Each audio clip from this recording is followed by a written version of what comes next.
Como líder mítico del cártel de Medellín, Pablo Escobar tuvo numerosos sicarios bajo su ala, ya que sabía mejor que nadie que un imperio solo se sostiene con derramamiento de sangre.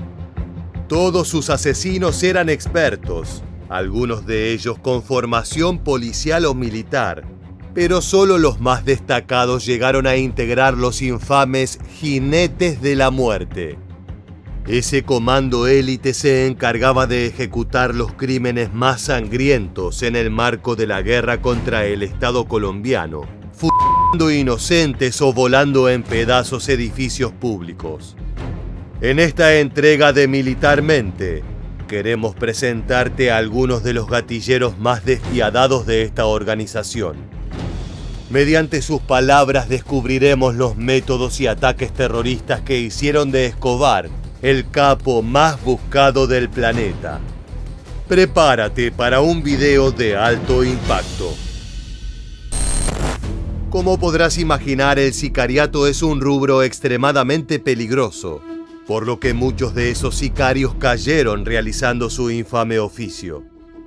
Otros siguen prófugos y las autoridades están tras su pista pese al tiempo que ha pasado. Unos pocos, como Luis Fernando Acosta Mejía, alias El Ñangas, pagaron sus crímenes pasando años tras las rejas. Según él, logró sobrevivir gracias al silencio. Yo acepté todos mis cargos sin comprometer a nadie. Yo todavía estoy por aquí, gracias a Dios, vivo. ¿Usted cree que lo van a matar? Yo nunca he pensado en una muerte natural. Yo nunca he pensado en una muerte natural. Nunca. Acosta Mejía nació en una familia humilde y comenzó su vida laboral como carpintero, pero pronto encontró en la criminalidad una salida monetaria mucho más atractiva. Empezó como vendedor de marihuana y cocaína y luego como cobrador de deudas. A medida que avanzó en el mundo de la ilegalidad, se ganó un apodo y un nefasto ascenso que lo convirtió en enemigo público de todo el país. El Ñangas operó como terrorista al servicio de Pablo Escobar. Él fue uno de los responsables de llevar fuego y destrucción a Bogotá a principios de los años 90, mediante una serie de ataques con que tuvieron a todo el país en vilo. En una finca ubicada en Huasca, Cundinamarca, tenía reservados 3.000 kilos de dinamita con los que golpeó a la capital en varias ocasiones. Antes de continuar, es importante situarnos en tiempo y espacio. A finales de los 80, el cártel de Medellín le declaró la guerra abierta al Estado colombiano. No era un simple frente de distribución de droga, era una organización terrorista que buscaba destruir al gobierno para colocar funcionarios afines. En simultáneo se enfrentaba a las agencias norteamericanas que pretendían poner a Escobar tras las rejas. Fue así que los sicarios ejecutaron ataques de alto perfil como el atentado al edificio DAS, siglas de Departamento Administrativo de Seguridad, en diciembre de 1989.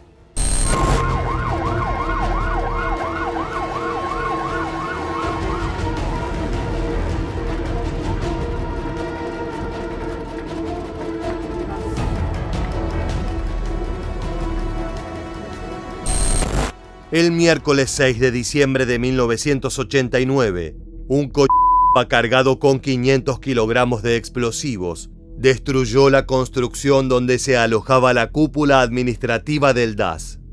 El objetivo primordial del cártel de Medellín era eliminar a su director, Miguel Alfredo Maza Márquez, quien salió con vida.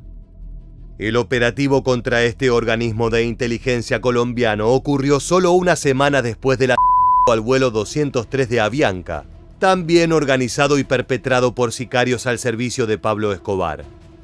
Lo ocurrido en el DAS se considera como el mayor ataque terrorista acontecido en la historia de Colombia, con un saldo de 63 muertos y más de 600 heridos. Si bien él no participó en este atentado, el Ñangas formaba parte de ese grupo comando encargado de destruir edificios importantes. Lo increíble es que Pablo Escobar no siempre estuvo contento con su trabajo. Las explosiones ideadas por Acosta Mejía resultaron en daños considerables, pero no recibieron la atención que el capo de Medellín buscaba. Escobar quería que las bombas hicieran más revuelo, por eso el Ñangas armó dispositivos con 100 kilogramos de explosivo cada uno. Estos fueron colocados en carros que se dejaban aparcados en zonas clave para generar el mayor desastre posible. La idea era causar miedo en la gente y las autoridades, como también desestabilizar el centro del poder del entonces presidente César Gaviria. Veamos algunas imágenes correspondientes a uno de los ataques más salvajes realizados por este jinete de la muerte. El dolor del país era motivo de fiesta para el capo. Fue así que el mismo Ñanga se encargó de llevar el Renault 12 cargado con 100 kilos de dinamita y lo puso en la carrera 9ª con calle 16, cerca de la Cámara de Comercio de Bogotá. Ese día murieron 21 personas y 68 más quedaron heridas. El Ñangas no solo estaba al servicio de Pablo Escobar, sino que era uno de los hombres de confianza del jefe sicarial más sanguinario de su generación, Alberto Castaño Molina, alias El Chopo, un hombre desalmado que tenía como fin organizar todas las operaciones ofensivas del cártel de Medellín. Si Escobar era el autor intelectual y el financista, El Chopo era el responsable material y principal gestor de los actos terroristas y las masacres que caracterizaron a ese frente criminal. A diferencia de El Ñangas, Molina no sobrevivió a la guerra de los años 90. Con más de 200 muertes en su haber, el criminal fue abatido por la policía en 1993. Hasta el día de hoy su infame reputación sigue generando respeto entre sus antiguos secuaces. Para mí era más bandido Chopo que el mismo Pablo. Inclusive Pablo lo respetaba mucho, una persona muy violenta. Te digo que mataba por sospecha. Además de artefactos explosivos, el Ñangas era el encargado de orquestar los ataques a policías. Pablo Escobar le había encomendado la orden de mandar a matar a varios agentes de la ley para desestabilizar el clima social. Era necesario derramar sangre de funcionarios públicos para demostrar que las amenazas del cártel de Medellín no eran solo palabras. Para lograr que los asesinos colombianos se atrevieran a eliminar uniformados, el Ñangas estableció un sistema de pagos especial, por el cual la recompensa era acorde al rango del oficial masacrado. Es así como Colombia se transformó en un coto de caza, donde las víctimas favoritas del narcotráfico eran aquellas que supuestamente debían enfrentarlo. Una noche caían 2 o 3 policías. ¿Usted cuánto pagaba por policía de acuerdo al rango? Eso lo pagaba uno en dólares. Pues si era un oficial daban 5 millones de pesos. Pero un oficial que era un teniente, un capitán. Entonces llegaba de esos billetes de 5 dólares, de billetes de esos viejos que movían por la droga y con eso era que pagaba con toda menuda. En pocas palabras, era la venta de cocaína la que financiaba el asesinato masivo de policías. Las ganancias millonarias del trasiego de sustancias eran el combustible de esa maquinaria de terror que puso a todo un país de rodillas. La última bomba diseñada y ensamblada por el Ñangas tenía como objetivo una de las sedes de la Dirección de Investigación Criminal e Interpol, o DIJÍN. Para ese ataque se dispusieron 2.000 kilogramos de explosivo encaletados en una volqueta. Sería el remate de una oleada terrorista que convirtió a Bogotá en una zona en guerra, con edificios en ruinas y cientos de muertos. Pero antes de poder llevar a cabo este acto terrorista, el Ñangas fue traicionado por hombres cercanos a Pablo Escobar, y ese objetivo se frustró. La policía dio con su escondite y lo agarró con las manos en la masa, en pleno trabajo sobre el dispositivo. No quedó más opción que entregar la dinamita, aceptar los cargos y pasar una larga estadía en una prisión de máxima seguridad. Sin embargo, este infame sicario logró escapar luego de sobornar a un guardia. Su huida fue impactante para la sociedad civil, pero no tuvo demasiado éxito, ya que fue recapturado y condenado a 60 años de cárcel. Increíblemente, pese a las vidas tomadas y la destrucción que ocasionó en el corazón del país, El Ñangas logró una rebaja de 20 años en su pena, por lo que solo pasó 14 inviernos en prisión. Actualmente se encuentra libre, pero como escuchamos anteriormente, sabe que en cualquier momento algún viejo enemigo podría cobrarse las deudas del pasado. El Ñangas no estaba solo, era parte de un equipo de forajidos que no le tenían miedo a nada y solo respondían a las órdenes de Pablo Escobar. Es momento de conocer a John Jairo Velázquez, alias Popeye. Bandido que se enfrenta a un país. Es que una cosa es usted conocer a un bandido que se enfrenta a otro bandido, eso vale huevo, no vale nada. Pues usted enfrentarse a una república completica y enfrentarse a la DEA y a la CIA, eso es delicado. Nosotros no pensamos ni en la cárcel ni en la muerte, vamos para adelante. Pese a las definiciones romantizadas que da este ex criminal, su labor como jinete de la muerte no era heroica ni mucho menos. Todo lo contrario, era uno de los gatilleros favoritos del capo narco y como tal, asesinó a cientos de inocentes que se interpusieron de alguna manera en las ganancias del cártel de Medellín. Popeye nació en Yamural, municipio ubicado al norte del departamento de Antioquia, el 15 de abril de 1962. A lo largo de su vida estuvo estrechamente relacionado a la compra, venta y uso de armas de fuego, ya que pasó por la Escuela de Suboficiales de la Armada y la Escuela de Cadetes General Santander. Resulta increíble que alguien que eligió una carrera dentro de la justicia terminase siendo sicario a la orden del crimen organizado. Pero el dinero y los lujos son tentación suficiente para aquellos uniformados propensos a la corrupción. Tras retirarse de ambas instituciones, se acercó al cártel de Medellín atraído por las ganancias astronómicas que podría generar como pistolero. En dicha organización criminal, escaló hasta convertirse en uno de los sicarios más importantes y respetados. Sin embargo, su papel en la banda de narcotraficantes ha sido cuestionado más de una vez, ya que sus testimonios y declaraciones han sido contradictorias, negando o aceptando la responsabilidad de ciertos ataques dependiendo de quién pregunta. Popeye empleó su formación policial para diseñar una táctica peligrosa que el cártel de Medellín utilizó en varias ocasiones. Se trataba de disfrazar a sicarios como policías para poder movilizarse con tranquilidad y colocar bombas o carros en zonas especiales.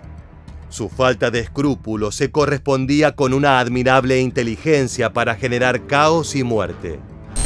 Porque inclusive nosotros salíamos a hacer retenes. Nosotros hacíamos retenes en Medellín. Nos colocamos brazaletes del DAS y llevamos dos colocamos una prudente distancia y otra prudente distancia. Si se acercaba la autoridad los volábamos, pues los manejábamos a control remoto. Y éramos con fusiles, hacíamos retenes buscando policías para matar. Y enemigos de nosotros, en plena ciudad haciendo retenes. El grupo operativo de Pablo Escobar funcionaba como una célula terrorista semejante a un frente yihadista de Medio Oriente, con objetivos claros y sin reparos por la cantidad de víctimas civiles que causaron sus atentados. Su organización era inmaculada y tenían acceso a una caja millonaria con la cual compraban explosivos, armas de fuego y todo tipo de dispositivos necesarios para llevar a cabo su guerra contra el Estado colombiano.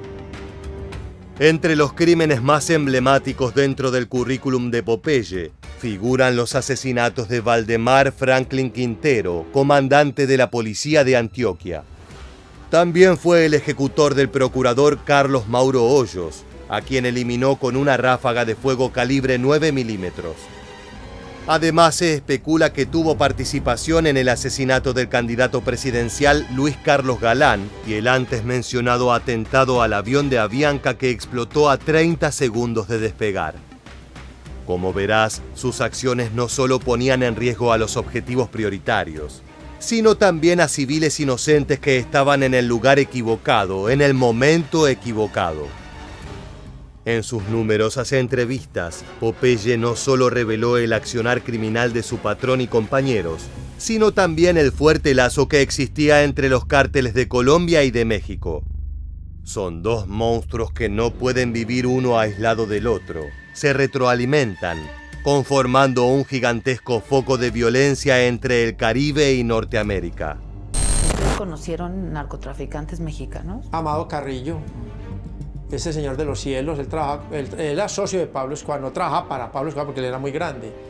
Él era el que me pasaba a mí cuando yo llegaba a ¿Pero lo Tijuana. veía? Yo lo hablé con él una vez, pero Pablo no. El patrón me envió a mí a México y yo hablé una vez con él y la gente de él me pasaba. ¿Cómo era el poder de Amado Carrillo?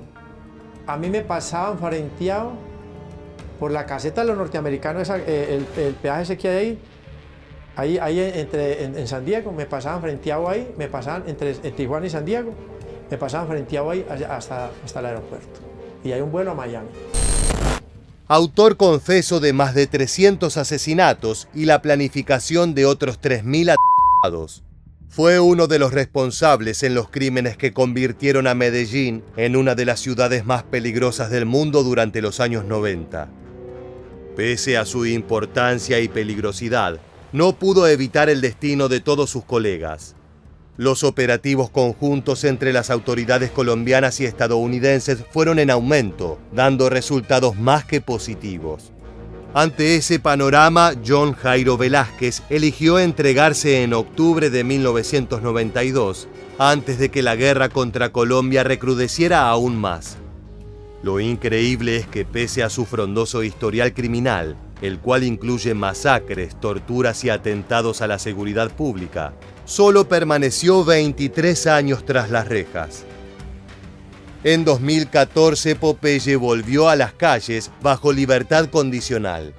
Desde entonces, el asesino se convirtió en una persona pública, debido a que concedió múltiples entrevistas en las que reveló secretos e historias de su tiempo como miembro del ejército del Cártel de Medellín. En esos años, Velázquez escribió 2 libros: Sobreviviendo a Pablo Escobar, que fue adaptada por Netflix para realizar una serie que fue protagonizada por Juan Pablo Urrego, y John Jairo Velázquez, Mi vida como sicario de Pablo Escobar. Al ser cuestionado sobre su arrepentimiento y las posibles soluciones al crimen organizado, esta fue su respuesta. Yo realmente sí estoy totalmente arrepentido. Mire, Pablo Escobar está muerto. Nomás ayer estuve en la tumba. La extradición está otra vez. Han mandado 1.500 extraditables. Quedaron los huérfanos, las viudas. El cemento que tumbamos con la bomba ya lo hicieron más bonito. Se le hizo un gran daño al país porque Colombia es conocido como un país de guerra. La imagen de Colombia pues está por el suelo, como está sucediendo con su importante país. La mafia es dañina donde quiera, donde vaya. Pero la solución para la mafia la tiene el gobierno norteamericano. En 2018, John Jairo volvió a ser apresado como producto de la reapertura de una serie de causas pendientes. En esa oportunidad, los cargos imputados al ex sicario fueron extorsión, concierto para delinquir, amenazas e incitación al odio. Cuando tenía 57 años, fue diagnosticado con cáncer de esófago en etapa terminal, enfermedad que causó su muerte el 6 de febrero de 2020. Así concluyó la carrera de uno de los hombres más peligrosos de Latinoamérica. Por lo general, los hombres al servicio de Pablo Escobar eran de origen colombiano, ya que debían conocer la región como la palma de su mano, además de pasar desapercibidos en las comunidades de Medellín y Bogotá. Pese a esa regla nunca escrita, hubo algunas excepciones destacables, y el último caso que analizaremos fue una de ellas. Conozcamos a Elmo Molina, el asesino peruano que estuvo a las órdenes de Pablo Escobar. Ya cuando yo viajo a otro país, yo ya había integrado algunas pandillas aquí en Lima. Aquí en Lima había formado un total de 26, 27 pandillas en diferentes barrios, porque yo cometía un delito grave, apuñalaba a alguien y me mudaba del barrio para otro lado para esconderme. Llegaba a un sitio, otra vez formaba otra pandilla, hacía algo grave, dejaba la pandilla formada y me iba. Y te ibas. A principios de los 90 y luego de años de cometer crímenes en Perú, Molina decidió viajar hacia la capital mundial del narcotráfico para buscar trabajo con el rey del imperio. Tuvo suerte. Su amplia experiencia en hurto, asesinato y otras fechorías urbanas lo colocaron como un candidato ideal para sumarse a las filas de los infames Jinetes de la Muerte. ¿Llegaste a conocer a Escobar? Sí. ¿Lo llegaste a ver? Sí, tengo fotografías con él, incluso algunas manejando motos. Fui uno de los cercanos. No me digas que eres parte de los jinetes. Soy parte de los jinetes de los 10 jinetes de la muerte que él eran como un grupo especial de aniquilamiento. Nosotros estábamos encargados de eliminación de policías, periodistas. Con tan solo 19 años, Molina se integró de gran manera al sistema de sicariato colombiano. Allí las operaciones tenían una escala mucho mayor que en Perú. Las ganancias eran multimillonarias y se defendían a muerte con armamento de grado militar y explosivos que eran capaces de volar edificios enteros. Era como pasar del entrenamiento al frente de combate sin escalas. El problema es que el sicario peruano ingresó a las filas del cártel de Medellín justo en el momento en que la CIA y la DEA agudizaron sus operativos, lo que causó paranoia y salvajismo en Pablo Escobar. De acuerdo con este antiguo gatillero, el capo ordenó ataques que ni él estaba dispuesto a llevar a cabo. Hay que eliminar familias completas. Entonces, hay códigos que nosotros que nos hemos formado en la calle se respetan, porque no puedes matar mujeres, niños, ni mujeres embarazadas, ¿me entiendes? Son códigos.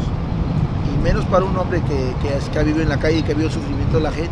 Yo no estaba de acuerdo. Yo podía, si él me decía que asesine a un policía, yo iba y le disparaba 2 veces y ya está. Listo. Iba y cobraba mi dinero y vivía tranquilo. La historia de cómo Molina le dio la espalda al crimen organizado es increíble. A finales de 1992 fue capturado por sus fechorías y enviado a prisión, pero allí recibió un balazo que casi acaba con su vida. Fue dado por muerto. Sin embargo, al volver en sí, la policía lo llevó hasta un hospital para recibir la atención correspondiente.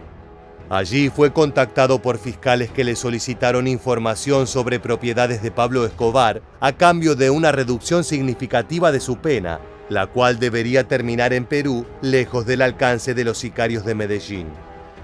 Así fue como cumplió su condena en su país natal, colaborando con el proceso de captura del capo más peligroso de todos los tiempos. Sin embargo, su caso fue una excepción. La gran mayoría de los jinetes de la muerte nunca fueron atrapados por autoridades cafeteras. Uno de los hombres de Medellín que jamás enfrentó la ley colombiana es Dan Denis Muñoz Mosquera, alias La Quica, quien se encuentra en Estados Unidos y es acusado de poner la bomba en el ya mencionado avión de Avianca. Sin embargo, en Colombia no hay procesos en su contra, pese a ser un reconocido asesino.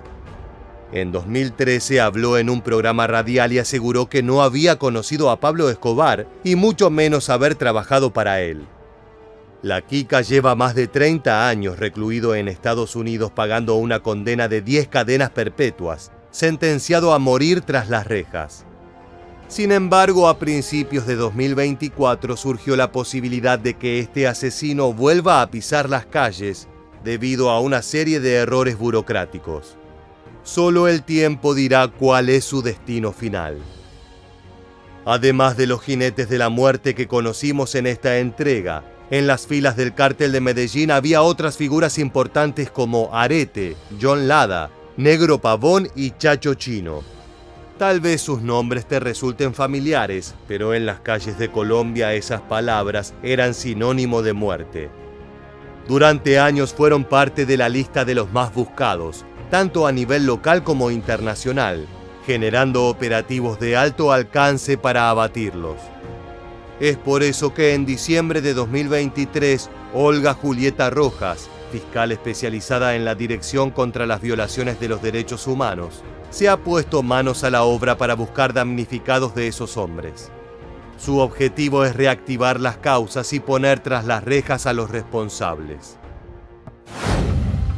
Estos hechos tienen una relevancia histórica en los ámbitos judicial, político y social de Colombia, teniendo en cuenta que aún hay cientos de víctimas que exigen justicia al Estado frente a los crímenes cometidos por las organizaciones criminales tales como el mencionado cártel, otros grupos organizados, guerrillas, entre otros.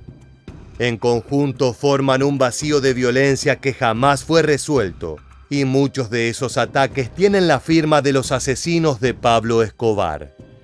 La búsqueda de justicia sigue en marcha. De esta forma llegamos al final del video.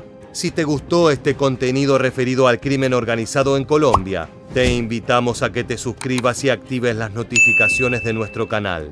Así recibirás avisos cada vez que presentemos nuevo material. Sin más, nos despedimos hasta la próxima entrega de Militarmente. Gracias por acompañarnos.